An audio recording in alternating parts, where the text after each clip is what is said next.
I need to ask you a question. Be curious, Drifters. Amelia's duel hits the front. Emma Tour is coming right away for Damien Oliver. Bella Nipotina, and boy, doesn't she deserve this.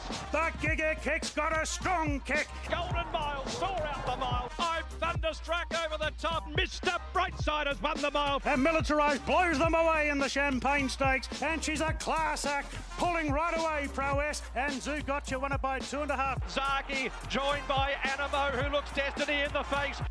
Sheesh. Another week. Group 1 racing, though. Where's it gone? Hiatus. Yeah, I feel like this is unusual. Like, I'm pretty certain that in previous springs, once it gets going, there's at least one every week. Whereas we've had the Wink Stakes, Yep. a gap into the Memsey, and now another gap, and then I think it's the Mackay Diva next down in Melbourne. A fortnight. Oh shit! It's not even next Saturday. No, I don't think so. Oh, it might be. It might be next Saturday. Right. But, Okay. But a fortnight between Group 1s. I don't like it. No.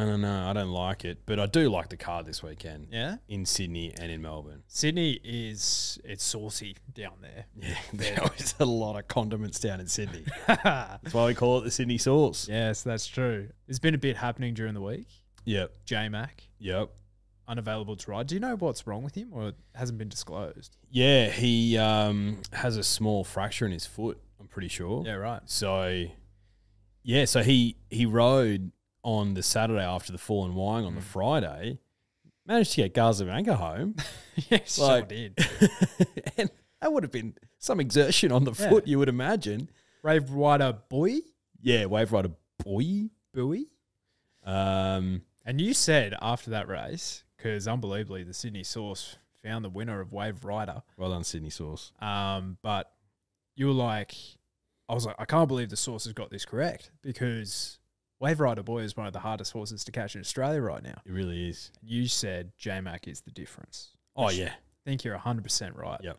So that asked the question for me, for stable Chris Waller. Who's your top pick, mate? Well, Last 4 weeks, J-Mac's been going at, he's had 69 rides, 20 winners at 29%. wowee. So he's just been doing J-Mac stuff. J-Mac's like, what's that smell like? Springtime. What else does that smell like? Increased prize money. Might actually try now. Yeah. So, yeah, he's going to be sorely missed, particularly by Chris Waller, mate, because as we were discussing during the week, one of Chris Waller's other top picks when it comes to jockeys has not been riding super well at the moment. So, Kerrin, Not the first time we called him out on this podcast. you know, and maybe we're the podcast that retires jockeys, because Damien Oliver was in the firing line for about a year as well. He was. But Kerrin, 71 starts over the last 4 weeks, 5 wins at 7%. Oh, that's stinky. And, you know, you were like, who was riding a Lentia? I was like, Kerrin. He's like, I knew it. Oh, mate, like you can't. How do you manage to get the pony into that position, like 3 or 4 wide with no cover, gets checked? Like so you're 3 or 4 wide with no cover, yet you still manage to get checked on the straight. Like you've got so much clear air in front of you. Yeah. So honestly, mate, and it's been like this for quite a while. In my humble, he rode Zoo Gotcha upside down in the bloody Doncaster, and there's a few others that come to mind, but he's become almost like a non-betting proposition, mate. It's Like, unbelievable honestly. to say that, because back in the Red Zell days, he was sensational. He used to be what TC is now. That front riding jockey that is just so reliable. Red Zell retired, and I think his career's just been on a steady decline since then. Yeah. He obviously had Classic Legend in the Everest as well. And then I think the best horse that he's ridden outside of that is probably Probabile in the Epsom. That was one of the great rides. Yeah, that was a fantastic ride. Hungry Heart, I'm pretty sure he was Hungry Heart's main jockey. And she went through and won a couple of Group 1s as a 3-year-old. But yeah, there's nothing that stands out. I looked at it, looking at the card for this weekend. He's on some horses again that I'm just like, oh, they've drawn sticky. It's almost like it's the same thing when you're trying to find form in anything, and you know better than I with regards to cricket, but like you can almost try too hard, Yes. and it makes it worse. I feel like for him, when he's not drawing a good barrier, he's almost trying too hard to get the horse into the race, and it ends up just being even worse than what it would have been if you just took your medicine and took a back seat. You know who's elite at when they do draw a sticky barrier and they just ride the horse how they want to be ridden? Is Jamie Carr. Oh, fantastic. Like, she just gets him in a perfect rhythm. She doesn't care if they're 3 wide without cover. If the horse is going good, you know what? They'll be good enough. Yeah. And so many times you see that with her. She's fantastic. Yeah, agreed. Another jock who I think's great at getting himself out of a sticky situation and showing some assertiveness is Hot Nash. Yes. Hot Nash Rawiller.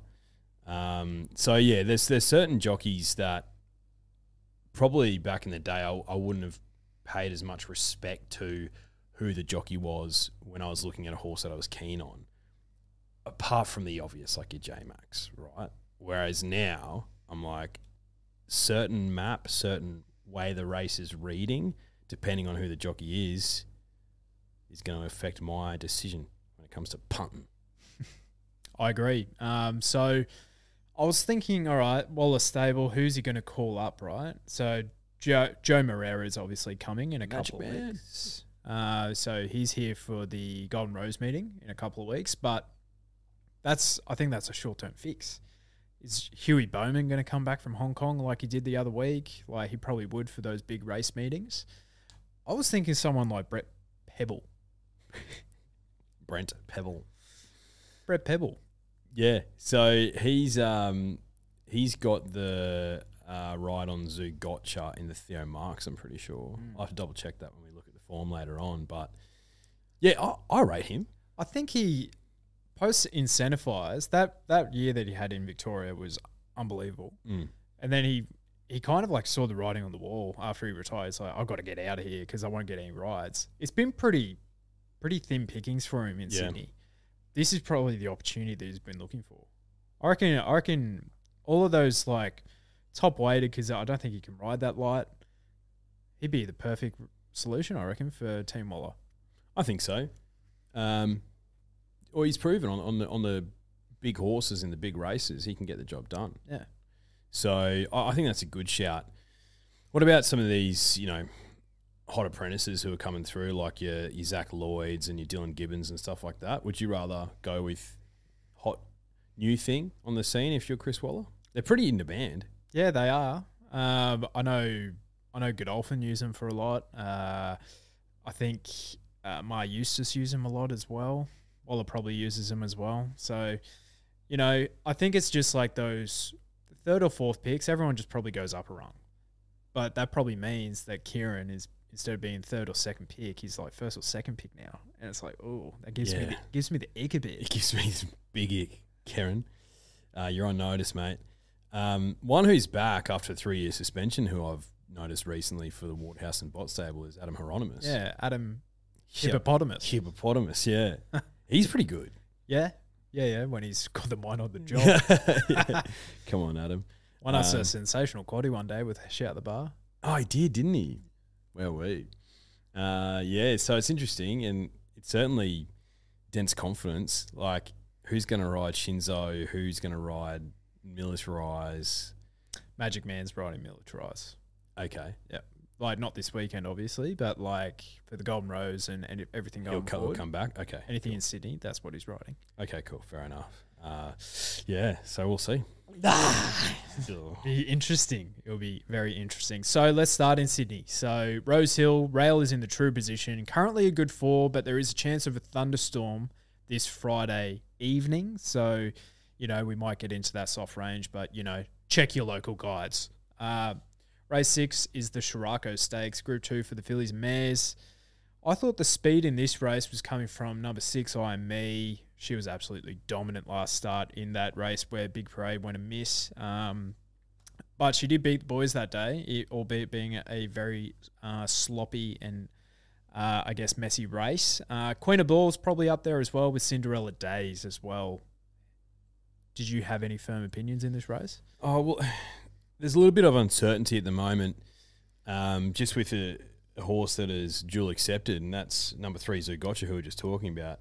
So Jason Collett's got the ride in this race, the Shirako Stakes, and then later on, race 9 and the Theo Marks. Brett Preble's got the ride on her there. So interesting to see if she's in this race. I'd love to see her go to the Theo Marks. I reckon the 1300 is definitely what she's looking for, as opposed to the 1200. She's drawn okay in both, so I wouldn't be surprised if she's scratched out of this race. I'm going to assume that she is. I think IME is going to be terrifically hard to beat. It'll be probably most prominent in the race when it pings the gates. Starting to build a pretty incredible record, and the only failure it's got recently was in the Oakley Plate, where it went fast. Still only beaten 2 lengths. Yeah, exactly. So I thought it was dominant, resuming in the Missile Stakes, the Group 2 a few weeks ago. Bit of a freshen up here. Trialled pretty well. So I think IME is the obvious. Interesting that Zapateo was scratched last week, and I wonder if it was specifically for this or if she just wasn't 100% wound up. So I don't know, mate. Maybe a watch for me, Zapateo. I was keen on her last week. Ended up being a blessing in disguise that she didn't run. Remark getting up. So they're the 2, but I'm leaning towards IME. Yeah, I identified those 2 plus Sunshine in Paris for me as well. I think I'm really interested to see how she comes back as a 4-year-old mare.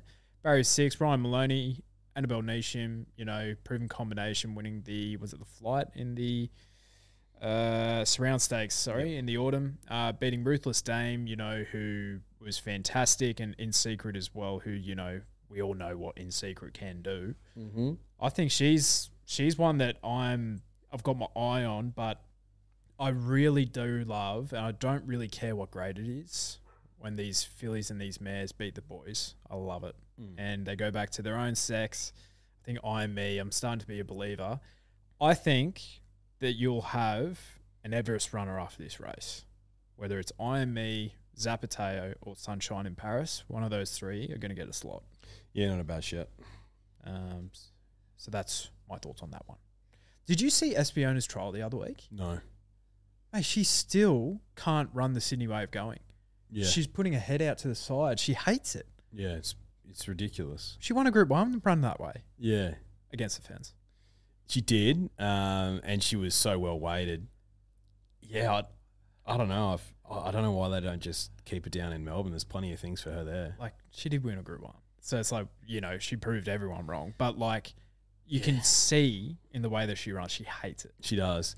She's by Extreme Choice. So, and she's won the Group 1. So, like, she's worth a monster already. So it's just like trying to add some cream on top. Bit of condiment. Bit of sauce in Sydney. Yep. Race 7 is the Ming Dynasty, 1,400 metres, Group 3 for the 3-year-olds. I thought Townsend was your likely leader here from out wide, and then followed by Infatuation, possibly Cheer Wolf. Now, that's how you pronounce that horse. It's a terrible, terrible name. Capacity Field, terribly hard race. I thought this was really, really difficult. It is extremely difficult, and it's not really a betting proposition for me, this race. And if it was, I'd be on a horse that I was on big time, responsibly.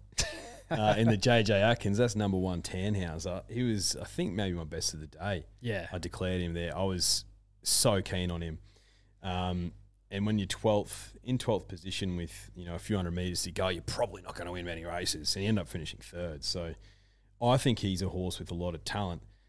And he doesn't have a jockey booked at the moment. So I don't know what's going to happen there. I think maybe Jmac was slotted in to ride him. So we'll see. He might end up being scratched from this race. But $34 on offer with Neds. If he does run, I'm going to have a little spec, because this is a watch and learn race for me. Yep.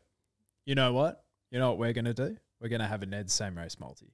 Yes, we are. I'll tell you why, because I thought Tom Kitten was sensational last start, but he cut off one that I have a bit of time for, who's still a maiden. That's number 15, Ducasse. Now, this thing didn't get out until the last 100 and it still ran 4th. Yeah. And it was a really, really nice run. residual fitness from that Brisbane campaign as well. Barrier it sucks, let's be honest. Stinky. But he had absolutely no right to finish off the way that he did. And Yeah. I think he's going to, I reckon, equal luck this time. He'll be featuring here. So I reckon we pop Tannhauser, Ducasse, top 4, Ned Same Race Multi, bang. Gee whiz, that's juicy. Race 8 on the program is the Run to the Rose for the 3-year-olds as well over the 1,200 metres. Now, I'd like to get your thoughts here because there's a couple of really good horses. One that you're a massive fan of in Militarize. Yep. Surely you couldn't back him here though? No, I think so. He was the first emergency for Theo Marks, and I think there's already been a scratching or two. So he'll get a race in that, and I think that's where Chris Waller would prefer to take him. He's not really well treated at the weights here, and plus 1,200 metres, that's definitely not his jam. So if he is in this race, I'll probably be against him for this race because he's got bigger fish to fry. It's between the two tops for me, Cylinder and Libertad. I'm leaning more towards Libertad though. I really did like Cylinder during his 2-year-old prep. When he came back as a 3-year-old, just got the job done. James Cummings has come out this week and said, well, he was fat as a bus. So he's going to improve out of that. Would not surprise at all, Cylinder, if he won this. But Libertad looks to be pretty smart for mine. He drew the widest gate last start, pinged the barriers, came across and was wide for the entire trip and still put him away and was holding him off through the line. Draws a lot better here, but where the unbeaten horse, Libertad's the one on top for me. I agree. Libertad for me as well because I'm a bit of an eye guy, and probably the Cylinder's price probably comes into it a little bit, but I wasn't that impressed with Cylinder's first up win, but he still got the job done.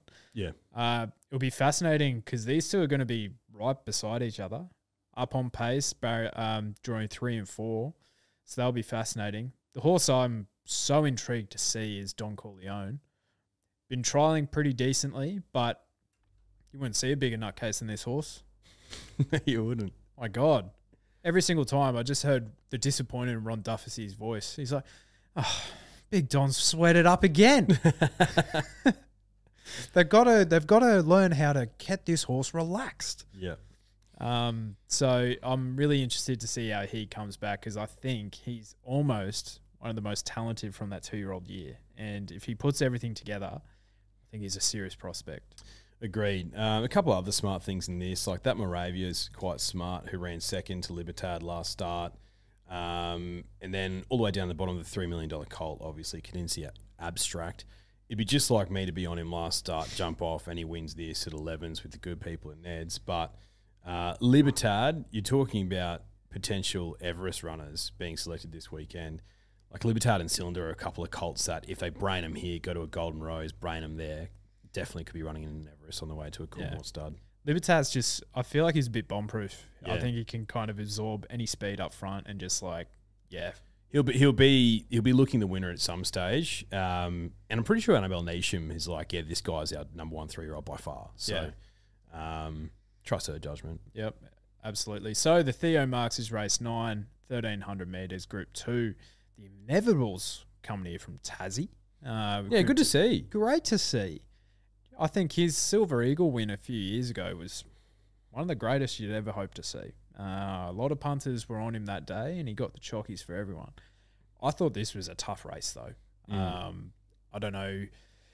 I almost thought Zugotcha was one of the forgotten horses in this field because I was looking through it. I'm like, I don't really know who I am really keen on.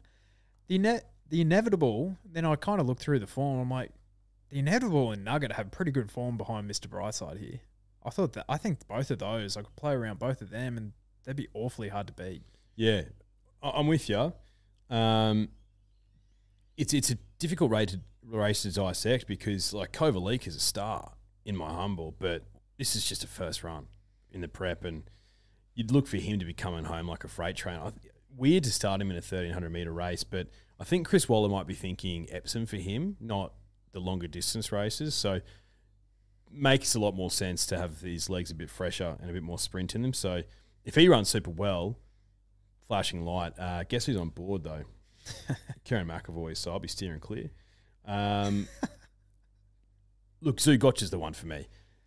Draws gate 8. She'll be right up on pace, just a bit forward of midfield. 1,300 metres is more in her wheelhouse. My theory after her disappointing run over 1,100 metres first up was that she's probably a 1,400 metre horse through and through. This isn't 1,400 metres, Drifters. I get that. It's 1,300 metres, but second up, it's probably what she's looking for. So she's the pony for me. Militarise is just going to be a watch. I want to see him run well. Nugget will run well. Madame Pomeroy as well. That form behind Pericles has stood up, but no, Zugoch is the one for me. Barrier 1 for Madame Pomeroy. It's not ideal at all, is it? No. You want her to get midfield. Yeah. I can't believe the price for the Gold Mile. That thing should be 50s, honestly. Like, I think he's in the opener and we might have to take him out. I don't think he's going that good at all. Nugget on top for me. I think he's just pretty bomb-proof, this horse, and I love that he's had 3 trials. I think he benefits from doing a lot of racing, and you know he wasn't that far away in the All-Star Mile, even better in the Doncaster, and yeah, as I said, the Inevitable. I'll be playing them in some exotics as well. Now, in the last week, you had a tip out at the side of your mouth. I'm doing the same thing in the last in Sydney. So am I. Red card in the last. Red card in the last, Drifters. Whack it. Responsibly. $3.60. The good people in Ned's too good to us, evidently. Yeah, she'll win that. Oh my God. Oh my God. Christmas in September. Who would have thunk it? All right. We go to the Valley. Death Valley. Now, the Valley, rail is in the true position. It's currently rated good for, but there is some rain scheduled throughout the week. And it isn't that hot. So I think I reckon it will get in that soft range, but obviously check your local guides. Race 5 is the Mackenzie Stakes, listed race for 3-year-olds, Colton Geldings. Thought Stapati would be really hard to beat here. Yeah, he could be anything, this horse. He was one of those sort of late season 2-year-old types who, could end up being a superstar. Got a bit of a sort of Giga Kick type vibe to him, Stapati. And for Paul Pruska, small trainer, I'd love for him to brain these and then go on to bigger and better things. On his way to a Caulfield Guineas, I believe. Dean Yendall usually takes the ride, but he's injured at the moment, poor fella. Yeah. He said this thing's a Cox Plate horse, so he's got big raps on him. He just wants to ride in a Cox Plate again. Exactly. Yeah. I like that he's pretty professional. Like, he'll ping the gates and he'll be probably one off the lead and at the Valley. Put yourself in the right position. I think he wins this.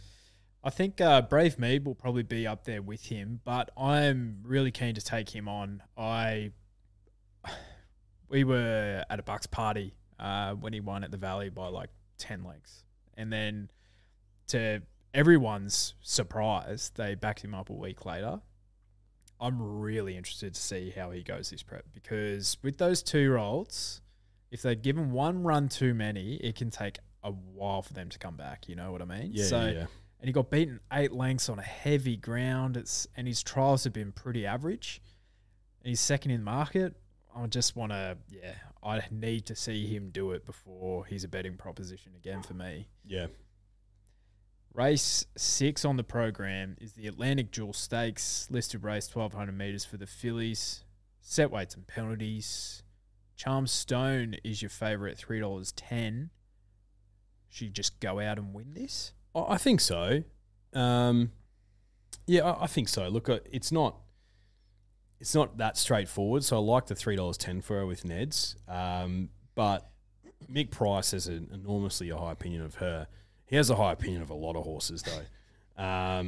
She'll be my top selection, and I'm a big Skirt the Law fan. So she put her away. I think there'll be improvement to come. Yeah, she's my filly in this. I'm specking one at a bit of odds who has that Brisbane form as well, and that's number 4, Zuccarette. She might have the tactical advantage on Charmstone here. I think she'll ping the gates, lead, and be pretty hard to go past, which at the Valley, that's pretty much where you want to be the majority of the time. Won a listed race in Brisbane, Charm Stone, obviously, but she did have breathing issues at the end of last prep as well, so that's always in the back of my mind with these horses. Bazooka Red, I think she was pretty bomb-proof, to be honest. $14. I'm having a spec there for sure. Bang. Now, it's an old listed race, but the benchmark 100 in race 7, I thought was a very interesting contest because there's a lot of slow horses that need further, but there's 2 clear class horses in this race, which I'm keen to have a look at with you. Barclay Square at $4.20. Is he finally going to get the chockies? I think so, yeah. I've been with him this prep both starts, and he finally gets to a distance which I think might be his go. 2,040 metres at the Valley, you want him, though, to be a bit more prominent rather than sitting back in the field and coming home like a freight train. So that's my only concern. He's got wheat-guarded dog Jai McNeil on board as well. So that's a little bit of a concern. But no, I'm a fan of this horse. I think he'll win this. And I want to see him in like a Caulfield Cup, like down in the weights. I think he could be one of those types of operators. So, or he could just be a really good Group 2, Group 3 type horse, which is also fine. It's fine. That's fine. So Barkley's the one for me. I remember watching Gold Trip's Cox Plate run, and it was virtually like it would be the most expensive barrier trial that they'll ever have for this horse. Untested, and he was like sensational. Then he proved just what an athlete he was. First up, last prep, do you remember that? Yeah, he was fantastic. Like he just missed that leaderish horse, and I think it was Steinem that landed up getting the chocolates. I'm keen to see what he does first up here. I'm really keen. Love that he's kicking off at 2,000 metres. I think he handles the Valley no issue. And if there's cut in the ground, I'm not too worried about that. And he's obviously the class in the race. Yeah. Even though he's only won 2 races, but one of them's arguably one of the best races on the planet. Yeah. No, he's clearly a class horse, but he's not a betting proposition for me. Yeah, true. How do you say that? The McEwen Stakes, 1,000 metres, Group 2, weight for age. This is the race of the weekend for me.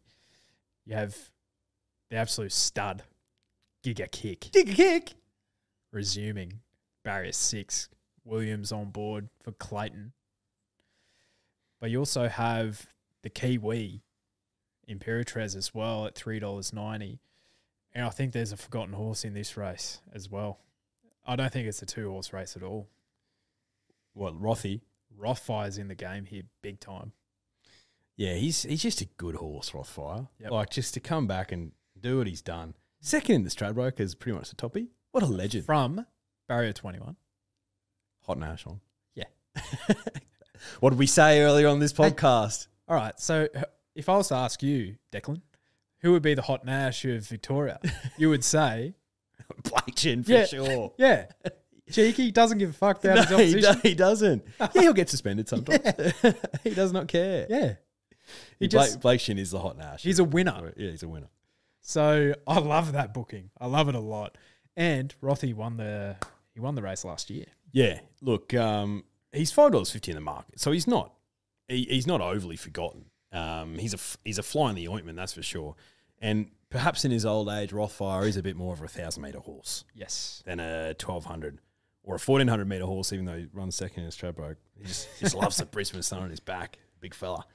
But I think this is the prep where Giga Kick stamps his authority and he basically says, nah, I'm Kingpin now, champions.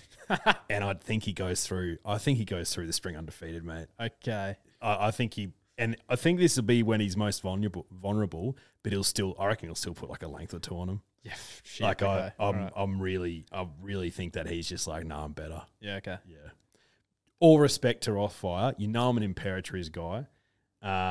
He's just a cut above these. Yeah. And I'm gonna have a little spec on Rothfire. Of course, like you got $1.95 for Giga Kick. I think he'll probably get pumped in a little bit. Yeah, and Valley first time, no concern. No, because he's a professional. He's tactical. There's so much speed in this race. He's just going to sit off and Craig Williams is just going to be like, all right, then, come out, bang, down that short straight. He'll put him away. Giga Kick. He'll put him away. I'm a big believer. I think the one that will drift if you like her is Imperatriz.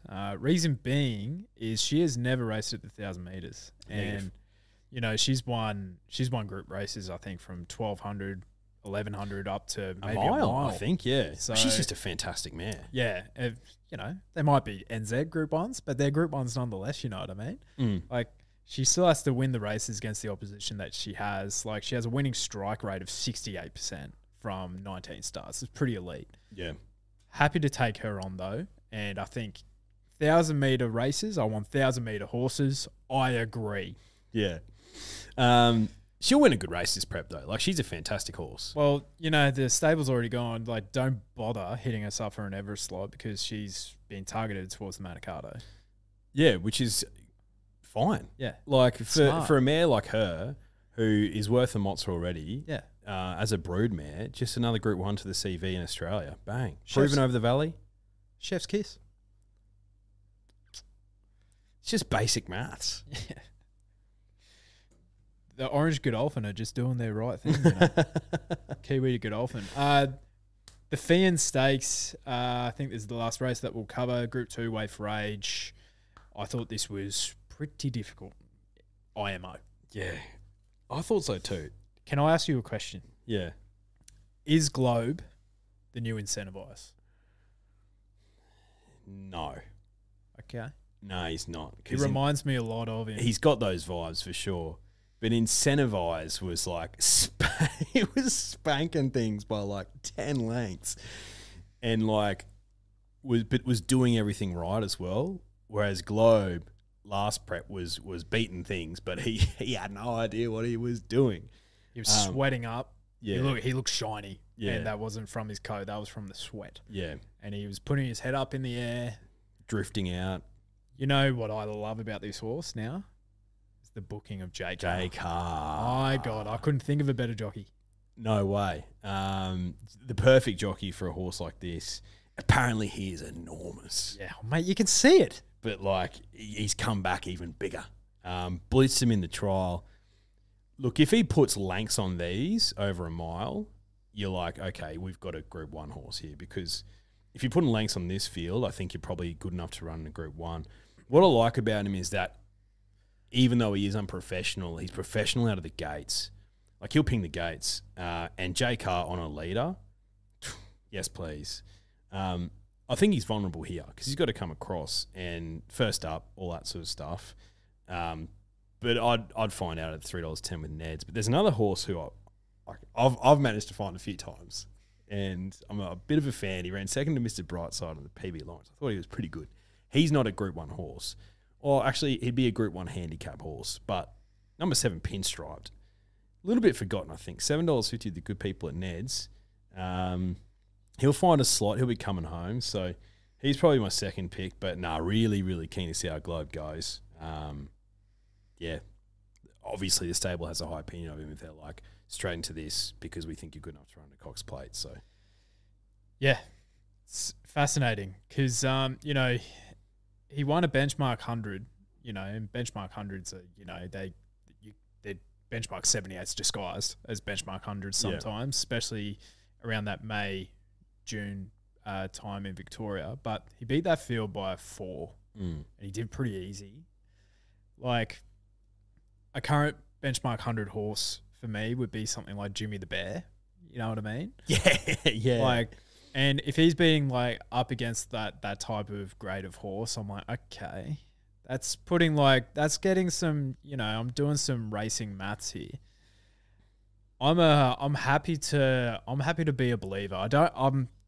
I've looked at all these horses, right? I've looked at Animo. I've looked at all these absolute superstars. I never jump on them early. I'm going to jump on this one early. Yeah. I'm a believer. Yeah. Why not? Yeah, well, I backed him his last 2 starts, last prep. Like, no prizes there. He was like $1.90 or some shit. So, yeah, look, I'm a believer. I think he's definitely got talent. So, yeah, just want to see how he goes. I'm happy to risk Tuvalu in this race. Need to see it again from him. Yeah, I agree. But, yeah, pinstriped. I got a sneaking suspicion. Of the stayers, and I guess those middle distance horses, so I'm talking El Bodegon, I'm talking Francesco Guardi, I'm talking Got You, I'm talking Goldman, Virtuous Circle, Luna Flare. Who's the one you're most keen to see? Goldman, because the stable will present him nice and fit. And he's a pretty, not a bulletproof horse, but around the valley. What about you? I agree. I think of those, if I'm like, of those 5 or so horses, if one's going to cause an upset, it's going to be him, and he's $27. Yeah. So I might sneak him into a Ned Same Race multi, top 4, in a Quinella maybe. And if you're having a quaddie, don't leave him out. No. Don't be irresponsible. Because I was on attrition last start, and I thought the run was okay. I kind of wanted to see a little bit more. And I know there's some data gurus looking out there, and he's like, nah, he's run super. Bit of an eye guy, personally. You know what I mean? Yeah. So, yeah, happy to watch him again, but Globe. Happy to risk attrition as well. And, look, if you want to put him in your quaddie drifters, like, fair enough. Yeah. But, like, you're talking to 2 guys who won the quaddie in Melbourne on the weekends. So... Paid $66. Yeah, so winners win. So take our advice. Yeah. Best of the day? Best of the day probably is red card. Yeah. Really keen on red card because there's a few tricky races and like realistically, like leaving my best of the day until the last race, either in Sydney or Melbourne, has proven to work before. Yes. So I'm going to do it again. Yeah. What about you? Red card? Red card for me. I think she's a good feel mare. You know what I mean? So, but Drifters will be back on Sunday. Yep. For a review podcast, because I think this is, especially for the 3-year-olds, I think it's going to be fascinating who's going to be leading those Golden Rose markets, who we want to follow. It's like, can anyone beat Shinzo? It's going to be really, really fascinating because I think he's going into that first up. Yeah, first up, Shinzo. So that'll be interesting. Maybe just a bit of a tune-up for the Everest because he'll have the Coolmore slot for sure. For sure. For sure he will. They've got the Golden Slipper. He's son of Snitzel, son of Samadout. Sauce. Yep. Sauce. So he's worth like 40, 50 million already. Like they don't significant cash. Yeah, isn't it? they don't really need to pick up another Group 1 with him. But if they win an Everest, that's just significant cash right there and then. Mates, I reckon it'll turn into a stallion making race. Oh yeah. Yes. Yes. Not a Group 1 winner, but he's an Everest winner. May as well be. Well, he ran second in the Golden Rose behind Bivouac, I'm pretty sure. Yep. Bivouac. Not a bad Golden Rose. Exceedance ran 3rd. Not a bad Golden Rose. And then, yes, backs up 3 weeks later or whatever it was and wins an Everest, which was, so explosive. So, also trained by Chris Waller. Let's see. Good stuff. We'll see you Sunday. See you, Drifters.